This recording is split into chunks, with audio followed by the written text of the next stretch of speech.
Israel ಹಾಗೂ Iran ನಡುವಿನ ಸಂಘರ್ಷ ಭೀಕರ ಸ್ವರೂಪವನ್ನು ಪಡೆದಿದೆ. ಇಸ್ರೇಲ್ನ ಮೇಲೆ ಇರಾನ್ 100ಕ್ಕೂ ಹೆಚ್ಚು ಲ್ಯಾಬಿಸ್ಟಿಕ್ ಕ್ಷಿಪಣಿಗಳನ್ನು ಉಡಾಯಿಸಿದೆ.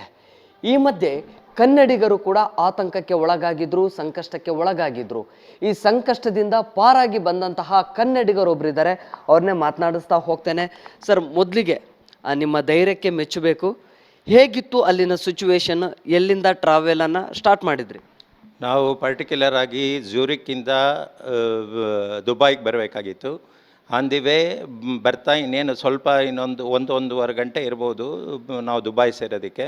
ಸೊ ಇರಾನ್ ಆ್ಯಂಡ್ ಇಸ್ರೇಲ್ದು ಮಿಸೈಲ್ಸ್ ಅರೌಂಡ್ 180 ಮಿಸೈಲ್ಸ್ನ ಲಾಂಚ್ ಮಾಡಿದರು. ಇನ್ನು ಅಲ್ಲಿ ಏರ್ ಹೋಸ್ಟೆಸ್ ಹೇಳೋ ಪ್ರಕಾರ ನಾವು ಇನ್ನೊಂದು 100 ಕಿಲೋಮೀಟರ್ಸ್ ಹತ್ತಿರದಲ್ಲಿದ್ದು. 100 ಕಿಲೋಮೀಟರ್ಸ್ ಅಂದರೆ 10-15 ನಿಮಿಷಗಳಲ್ಲಿ ನಾವು ಆ ಜಾಗನ ಸೇರಬೇಕಾಗಿತ್ತು. ಸೊ ಪರ್ಟಿಕ್ಯುಲರ್ ಆಗಿ ಆ ಟೈಮ್ನಲ್ಲಿ ನಮಗೆ ಟಿ ವಿ ಸ್ಕ್ರೀನ್ಸಲ್ಲಿ ಗೊತ್ತಾಗ್ತಾಯಿತ್ತು ಮಿಸೈಲ್ಸ್ ಅಟ್ಯಾಕ್ ಆಗಿದೆ ಅಂತ. ಅದೇ ವಿಷಯ ಪೈಲಟ್ಗೂ ಗೊತ್ತಾಗಿದೆ. ತಕ್ಷಣ ಏರ್ ಸ್ಪೇಸ್ ಬಂದಾಗಿದೆ ಅಂತ. ಆ ಏರ್ ಸ್ಪೇಸ್ ಬಂದಾದ ತಕ್ಷಣ ವಾಪಸ್ಸು ನಮಗೆ ಸ್ಕ್ರೀನಲ್ಲಿ ಕಾಣಿಸ್ತಾ ಇತ್ತು ಫ್ಲೈಟ್ನ ರಿಟರ್ನ್ ತೊಗೊಂಡು 1 ಗಂಟೆ 1.5 ಗಂಟೆ ಅಲ್ಲೇ ಹಾರಾಟ ಮಾಡ್ತಾನೇ ಇದ್ದರು. ನಮಗೆ ಆತಂಕ ಭಾಳಷ್ಟು ಜಾಸ್ತಿನೇ ಆಗ್ತಾಯಿತ್ತು. ಆ ಅನುಭವ ನನಗೆ, ನಾನು ಸುಮಾರು 24 ದೇಶ ಸುತ್ತಿದ್ದೀನಿ. ಆ ಅನುಭವ ಮೊದಲನೇ ಅನುಭವ ಆಗಿತ್ತು. ಸೊ ಆ ಅನುಭವದಲ್ಲಿ ನಮಗೆ ಫ್ಲೈಟಲ್ಲಿರೋ ಕನ್ನಡಿಗರು ಒಂದು 10-12 ಜನ ಇದ್ದರು. ಎಲ್ಲ ದೇಶಗಳ ಜನನೂ ಇದ್ದರು. ಅವ್ರಿಗೆಲ್ಲರಿಗೂ ಆತಂಕ ಭಾಳಷ್ಟು ಸೃಷ್ಟಿಯಾಗಿತ್ತು. ನಾವು ಮತ್ತೆ ಏನಾಗ್ತಾ ಇದೆ, ಯಾವುದೇ ವಿಷಯಗಳು ನಮಗೆ ತಿಳಿತಾನೂ ಇರಲಿಲ್ಲ, ಯಾರೂ ಹೇಳ್ತಾನೂ ಇರಲಿಲ್ಲ. ಎಲ್ಲ ಲೈಟ್ಗಳನ್ನೂ ಆಫ್ ಮಾಡಿದರು. ಸರ್, ಅಂದರೆ ನೀವು ಝೂರಿಕ್ಕಿಂದ ದುಬೈಗೆ ಬರಬೇಕಾಗಿತ್ತು. ಸೊ ಆ ಮಧ್ಯದಲ್ಲಿ ಇಸ್ರೇಲ್ ಇರಾನ್ನ ಮಧ್ಯಭಾಗದಿಂದನೇ ಬರಬೇಕಾಗಿತ್ತಾ? ಏರ್ ಸ್ಪೇಸ್ ಹಾಗೆ ಇತ್ತಾ? ಆ ಏರ್ ಸ್ಪೇಸಲ್ಲೇ ಬರಬೇಕಾಗಿತ್ತು, ಬೇರೆ ದಾರಿ ಯಾವುದೂ ಇರಲಿಲ್ಲ. ಸೊ ಅದೇ ದಾರಿನಲ್ಲಿ ನಾವು ಬರಬೇಕಾಗಿತ್ತು. ಸೊ ಆ ದಾರಿ ಬಂದಾದ ತಕ್ಷಣ ನಮಗೆ ಆತಂಕ ಜಾಸ್ತಿ ಆಯಿತು. ಇಲ್ಲ, ವಾಪಸ್ ಝೂರಿಕ್ಕಿಗೆ ಹೋಗಬೇಕು. ಝೂರಿಕ್ಕಿಗೆ ಹೋಗೋವಷ್ಟು ಅವ್ರ ಹತ್ರ ಪೆಟ್ರೋಲ್ ಇರುತ್ತೋ ಇಲ್ವೋ ಗೊತ್ತಿಲ್ಲ. ಸೊ ವಾಪಸ್ ಯಾವ ದೇಶಕ್ಕೆ ಹೋಗ್ತಾರೆ ಅಂತ ಗೊತ್ತಿಲ್ಲ. ಸೊ ಸ್ವಲ್ಪ 1 ಅವರ್ ಆದಮೇಲೆ ಒಂದು ಮೆಸೇಜ್ ಪೈಲಟ್ ಕಡೆಯಿಂದ ಬಂತು, ಬಾಗ್ದಾದ್ ಅಥವಾ ಇಸ್ತಾಂಬುಲ್ನಲ್ಲಿ ನಾವು ಲ್ಯಾಂಡಿಂಗ್ ಆಗ್ತೀವಿ ಅಂತ. ಸೊ ಇನ್ನೂ ನಮಗೆ ಒಂದು ಸ್ವಲ್ಪ ಆತಂಕ ಜಾಸ್ತಿ ಆಯಿತು. ಆಮೇಲೆ ಬಾಗ್ದಾದ್ನ ರಿಜೆಕ್ಟ್ ಮಾಡಿದ್ರು, ಅದು ಡೇಂಜರಸ್ ಪ್ಲೇಸ್ ಅಂತ. ಸೊ ಆಮೇಲೆ ಇಸ್ತಾಂಬುಲ್ ಕಡೆ ಮೂವ್ ಆಯಿತು. ಇಸ್ತಾಂಬುಲಲ್ಲೂ ಅಲ್ಲಿ ಲ್ಯಾಂಡ್ ಆಗೋದಕ್ಕೆ ಅಪ್ರಾಕ್ಸಿಮೇಟ್ 45 ಮಿನಿಟ್ಸಿಂದ 1 ಅವರು ಮೇಲ್ಗಡೆ ಓಡಾಡಿದ್ರು. ಅವ್ರು ಪರ್ಮಿಷನ್ ಕೊಟ್ಟಿದ್ದಾರಾ ಇಲ್ವೋ ಏನೂ ಗೊತ್ತಿಲ್ಲ. ಸೊ ಅಲ್ಲಿ ಹೋಗಿ ಆ 45 ನಿಮಿಷಗಳು ಇನ್ನೂ ನಮ್ಗೆ ಆತಂಕ ಜಾಸ್ತಿ ಆಯಿತು. ಸೊ ಆಮೇಲೆ ಭಾಳಷ್ಟು ಇದಾಗಿ ನನಗೆ ಒಂದು ಸ್ವಲ್ಪ ನಮ್ಮ ಮೊಬೈಲ್ನಲ್ಲಿ ರೇಂಜ್ ಸಿಗ್ತಿದ್ದಂಗೆ ತಕ್ಷಣ ನನಗೆ ಜ್ಞಾಪಕಕ್ಕೆ ಬಂದಿದ್ದು ನಮ್ಮೂರಿಂದು ಪಬ್ಲಿಕ್ ಟಿ ವಿ. ಸೊ ಆ ಸಮಯದಲ್ಲಿ ತಕ್ಷಣ ನಾನು ಚಾಟ್ ಮಾಡಿದೆ. ನನ್ನ ಹತ್ರ ಯಾರ್ದು ಪ್ರಕಾಶ್ ಅವ್ರದ್ದು ಇದೆಲ್ಲ ನಂಬರ್ ಇತ್ತು. ಸೊ ನಾನು ಅವ್ರಿಗೆ ಚಾಟ್ ಮಾಡ್ತಿದ್ದಂಗೆ ಇಮ್ಮಿಡಿಯೇಟಾಗಿ ಅದು ಸರಿಸುಮಾರು ನನ್ನ ಇಂಡಿಯನ್ ಟೈಮ್ 12 ಗಂಟೆ 59 ನಿಮಿಷ. ಆ ಟೈಮ್ನಲ್ಲಿ ಸ್ಪಂದಿಸ್ತಾರೋ ಇಲ್ವೋ ನನ್ನ ದೃಷ್ಟಿಯಿಂದ ಚಾಟ್ ಮಾಡಿದೆ. ಬಟ್ ಒಂದು 10 ಸೆಕೆಂಡ್ಸಲ್ಲಿ ವಾಪಸ್ ನನಗೆ ರಿಪ್ಲೈ ಬಂತು. ಸೊ ಆರಾಮಾಗಿರಿ ಇದೆಲ್ಲ ಹೇಳಿದ್ರು. ನಮಗೆ ಇನ್ನೂ ಒಂದು 10-15-20% ಒಂದು ಸ್ವಲ್ಪ ಧೈರ್ಯ ಜಾಸ್ತಿ ಆಯಿತು. ನಮ್ಮವ್ರು ಮಾತಾಡಿದಾಗ ಅದಕ್ಕೆ ಬೆಲೆನೇ ಬೇರೆ ಇರುತ್ತೆ. ಸೊ ಆ ಆತಂಕವನ್ನು ಅವ್ರ ಹತ್ರ ನಾನು ಶೇರ್ ಮಾಡಿದೆ. ಆ ಫ್ಲೈಟು ಲ್ಯಾಂಡ್ ಆದಮೇಲೆ ಸೊ ಎಲ್ಲ ಲೈಟ್ಗಳ್ನೂ ಆಫ್ ಮಾಡಿದರು ಫ್ಲೈಟಲ್ಲಿ. ಸೊ ನಮಗೆ ಇನ್ನೂ ಭಯ ಜಾಸ್ತಿ ಆಯಿತು. ಆ ಲೈಟು ಆಫ್ ಮಾಡಿದ್ದು ಏನಕ್ಕೆ, ಎಲ್ಲಾದರೂ ಇಲ್ಲೂ ಏನಾದರೂ ಆ ಸೃಷ್ಟಿ ಏನಾಗಿದೆ ಅಂದರೆ, ಆ ಪೂರ್ತಿ ಏರಿಯಾಗಳು ಯಾವಾಗ ಮೇಲೆ ಮಿಸೈಲ್ ಲಾಂಚ್ ಮಾಡ್ತಾರೆ, ಯಾರ್ಯಾರಿಗೆ ಇರ್ತಾರೆ ಅನ್ನೋದು ನಮಗೂ ಏನು ಅಷ್ಟು ಗೊತ್ತಿರಲ್ಲ. ಸೊ ಅಲ್ಲಿ ಇನ್ನೂ 1 ಅವರ್ ಆಯಿತು, 1.5 ಗಂಟೆ ಆಯಿತು. ಸೊ ಆದ್ರೂ ಫ್ಲೈಟು ಮೇಲ್ಗಡೆ ಹೋಗಲಿಲ್ಲ. ಆತಂಕ ಎಲ್ಲರ ಹತ್ರನೂ ನಡೀತಾನೆ ಇತ್ತು. ಆದರೆ ನಮ್ಮ ಭಾರತೀಯರು ಏನಿದ್ದಾರೆ, ನಾವು ಕ್ರೈಸಿಸ್ನ ಹ್ಯಾಂಡ್ಲ್ ಮಾಡೋದನ್ನು ಭಾಳ ಚೆನ್ನಾಗಿ ಕಲ್ತಿದ್ದೀವಿ. ಆ ಧೈರ್ಯ ನಮಗೆ ತುಂಬಿದ್ರು ಪಬ್ಲಿಕ್ ಟಿ ವಿಯವರು. ಸೊ ಆದ್ದರಿಂದ ನಾವು ಇನ್ನೂ ಒಂದು ಸ್ವಲ್ಪ ಟೈಮ್ನ ಪಾಸ್ ಮಾಡೋದಕ್ಕೂ ಈಸಿ ಆಯಿತು, ಬೇರೆಯವ್ರಿಗೆ ಧೈರ್ಯ ಹೇಳೋದಕ್ಕೂ ಈಸಿ ಆಯಿತು. ಟೋಟಲ್ ಎಷ್ಟು ಅವರು ನೀವು ಟ್ರಾವೆಲಲ್ಲೇ ಇದ್ರಿ? ಜೊತೆಗೆ ಆ ಮಿಸೈಲ್ಗಳು ಅಟ್ಯಾಕ್ ಮಾಡುವಂಥ ಸಂದರ್ಭದಲ್ಲಿ ಏನಾದರೂ ನಿಮಗೆ ಫೀಲ್ ಆಗಿದ್ದು ಹೇಗೆ? ಅಂದರೆ ಅಲ್ಲಿ ಅಂದರೆ ಲೈಕ್ ಅಲ್ಲಿ ಸೌಂಡ್ ಬರುವಂಥದ್ದಾಗಲಿ ಅಥವಾ ವೇರಿಯೇಷನ್ಸ್ ಆಗುವಂಥದ್ದಾಗಲಿ ಆ ಥರದ್ದು ಏನಾದರೂ ಆಯಿತಾ? ಹೇಗೆ? ನಮಗೆ ಪರ್ಟಿಕ್ಯುಲರ್ ಆಗಿ ಒಂದು ಸ್ವಲ್ಪ ದೂರ ಇದ್ದಿದ್ದರಿಂದ ನಾವು ಟಿ ವಿ ಸ್ಕ್ರೀನಲ್ಲಿ ನ್ಯೂಸ್ ಚಾನಲ್ಗಳಲ್ಲಿ ನೋಡ್ತಾ ಇದ್ದು. ಅದು ಆಗ್ತಾ ಇದ್ದಿದ್ದನ್ನು ಲೈವ್ ಆಗಿ ತೋರಿಸ್ತಾ ಇದ್ರು, ಆ ಪರ್ಟಿಕ್ಯುಲರ್ ಆಗಿ ಆ ಪ್ಲೇಸಲ್ಲಿ ಏನಾಗ್ತಾ ಇತ್ತು ಅಂತ ಅದು ತೋರಿಸ್ತಾ ಇದ್ದಿದ್ದರಿಂದ ಇನ್ನೂ ಆತಂಕ ಜಾಸ್ತಿ ಆಗ್ತಾ ಇತ್ತು. ನಾವು 10 ಕಿಲೋಮೀಟ್ರಲ್ಲಿ ಇದ್ದೀವ, ಈ 100 ಕಿಲೋಮೀಟ್ರಲ್ಲಿ ಇದ್ದೀವ, ನಮಗೇನು ಗೊತ್ತಿಲ್ಲ ಅದು. ಸೊ ಆ ಆತಂಕದಲ್ಲೇ ಆಲ್ಮೋಸ್ಟು 4ರಿಂದ 5 ಗಂಟೆ ಟೈಮ್ ಕಳೀತು. ಪರ್ಟಿಕ್ಯುಲರ್ ಆಗಿ ನಾವು ಸೇರಬೇಕಾಗಿದ್ದು ದುಬೈಗೆ ಬರೀ 6 ಗಂಟೆ ಜರ್ನಿ. 6 ಗಂಟೆದು ಆಲ್ರೆಡಿ 12 ಗಂಟೆ ಆಗೋಗಿತ್ತು. 12 ಗಂಟೆ ಆದರೆ ಒಂದು ಡಿನ್ನರು ಆಗಿತ್ತು. ಇನ್ನು ಮಿಕ್ಕಿದ್ರಲ್ಲಿ ನನ್ನ ಜೀವನದ 24 ದೇಶದಲ್ಲಿ 16 ಗಂಟೆ ಉಪವಾಸ ಇದ್ದಿದ್ದು ಇದೇ ಮೊದಲನೇ ಬಾರಿ, ನನ್ನ ಫಸ್ಟ್ ಟೈಮ್. ಸರ್, ಈಗ ನಿಮ್ಮ ಫ್ಲೈ ಆಗ್ತಾ ಇತ್ತು, ಸುತ್ತಮುತ್ತಲಿನ ಪ್ರದೇಶದಲ್ಲೇ ಈ ಒಂದು ಮಿಸೈಲ್ಗಳ ಅಟ್ಯಾಕ್ ಆಗ್ತಾ ಇತ್ತು, ನೀವು ಸ್ಕ್ರೀನಿಂಗಲ್ಲಿ ಕೂಡ ನೋಡ್ತಾ ಇರ್ತೀರಿ. ಅಂದರೆ ನಿಮಗೆ ಯಾವ ಥರ ಕ್ಷಣಕ್ಕೂ ಆತಂಕ ಹೆಚ್ಚಾಗ್ತಾ ಇತ್ತು.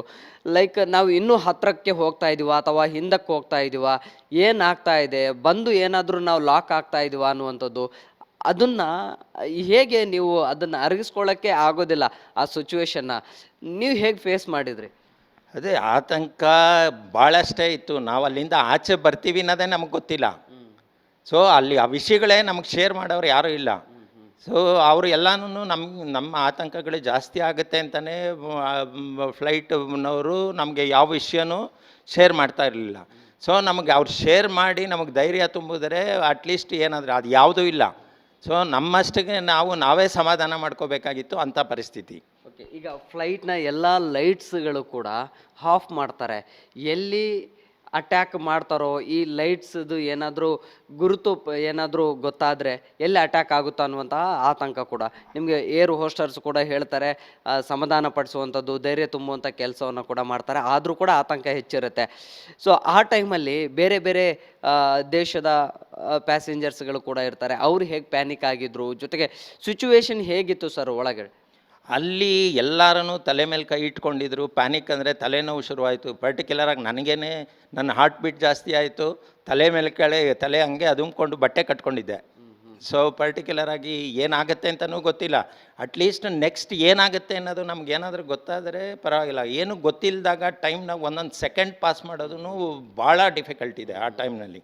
ಓಕೆ, ಈಗ ಸರ್ ಇರಾನ್ ಮತ್ತು ಇಸ್ರೇಲ್ ನಡುವಿನ ಏರ್ ಸ್ಪೇಸಲ್ಲಿ ಸಂಚಾರ ಅಂದರೆ ಅದೇ ರೂಟಲ್ಲಿ ಫ್ಲೈ ಆಗುವಂತಹ ಫ್ಲೈಟ್ಸ್ಗಳನ್ನು ಕೂಡ ಆ ಮೂಮೆಂಟಲ್ಲಿ ಸ್ಥಗಿತ ಮಾಡಿದ್ರಾ, ಬಂದ್ ಮಾಡಿದ್ರಾ? ನಮ್ಮದೇ ಮೊದಲನೇ ಫ್ಲೈಟು ಆ ಟೈಮ್ನಲ್ಲಿ. ಅದಾದಮೇಲೆ 4-5 ಫ್ಲೈಟು ಟೋಟಲ್ಲು ಆಲ್ಮೋಸ್ಟು ನಾವು ನೆನ್ನೆ ದುಬೈ ಲ್ಯಾಂಡ್ ಆದಾಗ ಒಂದು 12ರಿಂದ 13 ಫ್ಲೈಟ್ ಕ್ಯಾನ್ಸಲ್ ಆಗಿದೆ ಆ ರೂಟ್ದೆಲ್ಲನೂ. ಸೊ ಆ ಎಲ್ಲ ಜನನೂ ಅಲ್ಲಿಗೆ ದುಬೈಗೆ ಬಂದು ಎಲ್ಲರ ಫ್ಲೈಟ್ಗಳು ನೆಕ್ಸ್ಟ್ ಜರ್ನಿಗೆ ಹೋಗೋ ಫ್ಲೈಟ್ಗಳ್ಸ್ ಎಲ್ಲ ಹೊರಟೋಗಿತ್ತು. ಸೊ ಅವ್ರಿಗೆಲ್ಲ ಅಲ್ಲಿ ಅಕಾಮಿಡೇಷನ್ನು ಇದನ್ನು ಎಲ್ಲ ಮಾಡಿಬಿಟ್ಟು ತಿರ್ಗಾ ಬೇರೆ ಬೇರೆ ಫ್ಲೈಟ್ನ ನನಗೆ ಒಂದು ದಿನ ಇನ್ನೂ ಪೋಸ್ಟ್ಪೋನ್ ಆಯಿತು, ನನಗೇನು ಬರೋದಕ್ಕೆ ದಾರಿ ಇಲ್ದಲೆ. ಸರ್, ಈಗ ನಿಮ್ಮ ಜೊತೆ ಎಷ್ಟು ಜನ ಬೆಂಗಳೂರಿಗರಿದ್ರು, ಜೊತೆಗೆ ಅವರು ಹೇಗೆ ನಿಮ್ಮ ಜೊತೆ ಆ ಎಕ್ಸ್ಪೀರಿಯನ್ಸ್ಗಳನ್ನು ಎಲ್ಲರೂ ಕೂಡ ಒಟ್ಟಿಗೆ ಫೀಲ್ ಮಾಡಿದ್ರಿ, ಅನುಭವಿಸಿದ್ರಿ, ಅದನ್ನು ಹೇಗೆ ಶೇರ್ ಮಾಡ್ಕೊಳ್ತಾ ಇದ್ರು? ಅದೇ ಈಗ ನಾನು ನಮ್ಮ ಜೊತೆ 8 ಜನ ಇದ್ದರು. ಕೇರಳದವರು ನಮ್ಮ ಜೊತೆನೇ ಇದ್ದರು, ಚೆನ್ನೈಯವರು ಇದ್ದರು, ಹೈದರಾಬಾದವರು ಇದ್ದರು. ಬಟ್ ಕನ್ನಡದವರು 8 ಜನ ಇದ್ದರು. ನಾವು ಅವ್ರ ಹತ್ರ ಎಲ್ಲ ಹೇಳಿ ಈ ಥರ ಆಗ್ತಾಯಿದೆ, ನಾನು ನಿಂಗೆ ಮೆಸೇಜು ಕಳಿಸಿದ್ದೀನಿ, ಏನು ಆರಾಮಾಗಿರಿ ಅಂತ ಹೇಳ್ಬಿಟ್ಟು ನಾನು ಧೈರ್ಯ ಹೇಳಿ ಎಲ್ಲನೂ ಹಂಗೆ ನಮಗೆಲ್ಲ ಏನು ಅನುಭವ ಆಯಿತು ಅವ್ರಿಗೂ ಅದೇ ಅನುಭವ ಆಗ್ತಾಯಿತ್ತು. ಈಗ ಸರ್, ಈಗ ಈ ಥರದ್ದು ವಾರ್ಗಳಾದಾಗ, ಇಂಟರ್ನ್ಯಾಷನಲ್ ವಾರ್ಗಳಾದಾಗ ಟಿ ವಿಗಳಲ್ಲಿ ನೋಡಿರ್ತೀರಿ, ಪತ್ರಿಕೆಗಳಲ್ಲಿ ಓದಿರ್ತೀರಿ. ಆದರೆ ಆ ವಾರ್ನ ಎಫೆಕ್ಟ್ ಹೇಗಿರುತ್ತೆ ಅನ್ನುವಂಥದ್ದನ್ನು ಖುದ್ದಾಗಿ ಅನುಭವಿಸಿದಿರಿ. ಈಗ ಸೇಫಾಗಿ ಈಗ ಬೆಂಗಳೂರಿಗೆ ಬಂದಿದ್ದ ತಕ್ಷಣ ಏನು ಅನ್ನಿಸ್ತು ಸರ್? ನಮ್ಮ ಜನ್ಮಭೂಮಿ, ನಮ್ಮ ಜಾಗಕ್ಕೆ ಬಂದೋ ಅಂತಂದರೆ ಎಲ್ಲಿಲ್ಲ ಸಂತೋಷ ಅದು. ನಾವೇ ವಾರಿಂದ ಬಂದೋ ಅನ್ನೋ ಥರ ಆಗುತ್ತೆ. ಪ್ಲಸ್ ಅಲ್ಲಿ ಏನಾಗುತ್ತೆ, ನಾವು ವಾರಿನ ಜಾಗದಲ್ಲೇ ಇದ್ದೀವಿ ಅಂತ ಅನಿಸ್ಬಿಡುತ್ತೆ. ನಾವು ಅದೇ ಜಾಗದಲ್ಲಿ ಇದ್ದೀವಿ, ನಮ್ಗೆ ಆ ಅನುಭವ ಹಂಗೆ. ನಾವು ಅಲ್ಲೇ ಇದ್ದೀವಿ, ನಾವು ಏನಾಗ್ತೀವಿ ಏನು ಅನ್ನೋದು ಮುಂದೆ ಗೊತ್ತೇ ಇರಲ್ಲ, ಆತಂಕ ಆಗುತ್ತೆ. ನಾನು ಆಲ್ರೆಡಿ ನನ್ನ ಕೈಯಲ್ಲಿ ಫೋನ್ ಇತ್ತು, ನನಗೆ ಸಿಕ್ಕಿದಾಗ ನನ್ನ ಫ್ರೆಂಡ್ಸ್ಗೆ, ನಮ್ಮ ಫ್ಯಾಮಿಲಿಯವ್ರಿಗೆ ಆಲ್ರೆಡಿ ನಾನು ಚಾಟ್ ಮಾಡೋಕ್ಕೆ ಶುರು ಮಾಡಿದ್ದೆ. ಸೊ ಏನಾಗುತ್ತೆ ಗೊತ್ತಿಲ್ಲ ಸೊ ಅಂತ ಅವರೆಲ್ಲ ನನಗೆ ಧೈರ್ಯ ತುಂಬಿದ್ರು. ಆಸ್ಟ್ರೇಲಿಯಾದಿಂದ ಇರ್ಬೋದು, ಬೇರೆ ಬೇರೆ ಕಡೆಯಿಂದ ಎಲ್ಲನೂ ನನ್ನ ರಿಲೇಷನ್ಸು ಎಲ್ಲರೂ ನನಗೆ ಧೈರ್ಯ ತುಂಬಿದ್ರಿಂದ ನನಗೊಂದು ಸ್ವಲ್ಪ ಆವಾಗ ಟೈಮ್ ಪಾಸ್ ಆಯಿತು. ಸರ್, ಫೈನಲಿ ನೀವು ವಾರ್ ಝೋನಲ್ಲಿ ಇಲ್ದಿದ್ರೂ ಕೂಡ ವಾರ್ನ ಎಫೆಕ್ಟನ್ನು ನೀವು ಅನುಭವಿಸಿ ಬಂದಿದ್ರಿ. ಸೊ ವಾರ್ ಝೋನಲ್ಲಿ ಇದ್ದಂತಹ ನಿಮ್ಮ ಸ್ನೇಹಿತರಾಗಲಿ ಅಥವಾ ಪರಿಚಯಸ್ಥರಿಗಾದರೂ ಯಾರನ್ನಾದರೂ ಸಂಪರ್ಕ ಮಾಡುವಂಥದ್ದು, ಅಲ್ಲಿನ ಸ್ಥಿತಿ ಬಗ್ಗೆ ತಿಳ್ಕೊಳ್ಳುವಂಥದ್ದು ಆ ಥರದ್ದಾಯ್ತಾ? ನೆವರ್. ಅದಕ್ಕೆ ಹ್ಯಾಟ್ಸ್ ಆಫ್ ನಮ್ಮ ಟಿ ವಿ ಜರ್ನಲಿಸ್ಟ್ಗಳು ಇರ್ತಾರೆ, ಅವ್ರಿಗೆ ಯಾವ ಧೈರ್ಯದಿಂದ ಅಲ್ಲಿ ಹ್ಯಾಂಡ್ಲ್ ಮಾಡ್ತಾರೆ ಅನ್ನೋದೇ ಒಂದು ದೊಡ್ಡ ಆತಂಕ ಇರುತ್ತೆ. ನಮ್ಮವರಲ್ಲಿ ಇದ್ದಾರೆ, ಸೊ ಅವ್ರ ಜೀವನಗಳು ಹೇಗಿರುತ್ತೆ ಅನ್ನೋದನ್ನು ಯೋಚನೆ ಮಾಡ್ತಾ ಇದ್ದೆ ನಾನು. ನೀವು ಯಾರಿಗಾದ್ರೂ ಕಾಂಟ್ಯಾಕ್ಟ್ ಆದ್ರಿ ಸರ್ ಅಲ್ಲಿ ಮಾತಾಡಲಿಕ್ಕೆ ತಿಳ್ಕೊಂಡು? ಇಲ್ಲ, ನಾನು ಕಾಂಟ್ಯಾಕ್ಟ್ ಆಗಿಲ್ಲ. ಓಕೆ ಓಕೆ ಎಸ್, ಇದು ಕನ್ನಡಿಗರ ಸಂಕಷ್ಟದಲ್ಲಿ ಏನು ಪಾರಾಗಿ ಬಂದು ತಮ್ಮ ಅನುಭವಗಳನ್ನು ಪಬ್ಲಿಕ್ ಟಿವಿ ಜೊತೆ ಶೇರ್ ಮಾಡ್ಕೊಳ್ತಾ ಇದ್ರು. ಆ ವಾರ್ನ ಆ ಭೀತಿಯನ್ನು ನೋಡಿ ಆತಂಕಕ್ಕೆ ಒಳಗಾಗಿದ್ರು. 12 ಗಂಟೆಗಳ ಕಾಲ ಆ ಫ್ಲೈಯಲ್ಲೇ ಆ ಒಂದು ರೀತಿಯಲ್ಲಿ ಆತಂಕಕ್ಕೆ ಒಳಗಾಗಿದ್ರು. 12 ಗಂಟೆಗಳಲ್ಲಿ ಉಪವಾಸವನ್ನು ಅನುಭವಿಸಿ ಆ ಯುದ್ಧದ ಆತಂಕದಲ್ಲಿಯೇ ಪ್ರತಿ ಕ್ಷಣವೂ ಕೂಡ ಎಲ್ಲಿ ಏನಾಗುತ್ತೋ, ಯಾವ ಸಂದರ್ಭದಲ್ಲಿ ಮಿಸೈಲ್ ಅಟ್ಯಾಕ್ ಆಗುತ್ತೋ ಅನ್ನುವಂತಹ ಭಯದಲ್ಲಿದ್ದರು. ಕೊನೆಗೂ ಕೂಡ ಸೇಫ್ ಆಗಿ ಬೆಂಗಳೂರಿಗೆ ರೀಚ್ ಆಗಿದ್ದಾರೆ. ಯುದ್ಧದ ಆ ಭೀಕರತೆಯ ಎಫೆಕ್ಟನ್ನು ಹಂತ ಹಂತವಾಗಿ ಪಬ್ಲಿಕ್ ಟಿವಿ ಜೊತೆ ಹಂಚಿಕೊಂಡಿದ್ದಾರೆ. ಕ್ಯಾಮ್ರಾ ಪರ್ಸನ್ ಅಕ್ಷಯ್ ಕುಮಾರ್ ಜೊತೆ Prakash D Rampur, public TV, Bengaluru.